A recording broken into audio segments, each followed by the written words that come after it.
about Alunda. Of course, cheetahs are the fastest land animal on the planet. They can get up to speeds of about 70 miles per hour. And they're able to do this because they actually have given up a lot of power over evolutionary time to make up for speed. So they do occupy a very specific niche in the environment. They're hunting for a specific type of prey that no other predator can catch. They're hunting for a really small, very quick species of gazelle.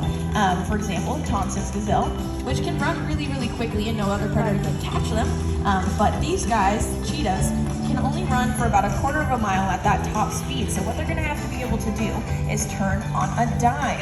And that is where the rest of their physiology comes into play. So you can tell Alunda here, she has very large nostrils that lead to an enlarged set of lungs and an enlarged heart as well to pump oxygen through her blood very quickly.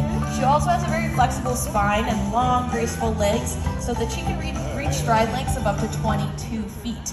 At 2 points in that stride, she's going to be 100% completely off the ground, so she's going to be flying, and that's where she uses her tail. So her tail is very interesting, different than any other species of cat or dog, because it's not cylindrical all the way down. It actually flattens out at the end, kind of similar to a hockey stick. It works like a rudder on a boat, so when she is running at 70 miles per hour completely off the ground, she is still able to turn on a dime, and that's how she's going to catch her prey. Because with a small bullet-shaped head like that, there's not much room for a musculature, so her bite force is not super strong. That's not how she's going to be able to catch her prey.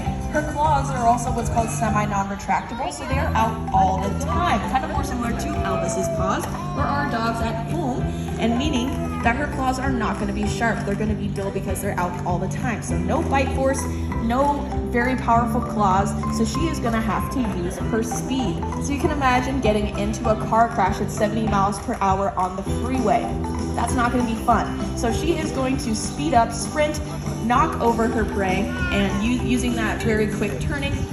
And she is going to use her dew claw, which is up a little bit higher on her wrist and will stay nice and sharp to trip up her prey, and then she will hold onto their jugular vein and catch her breath, because you can imagine after running a mile it's going to be a little bit before you can eat a bowl of spaghetti. So that is what she's going to be doing to catch her prey.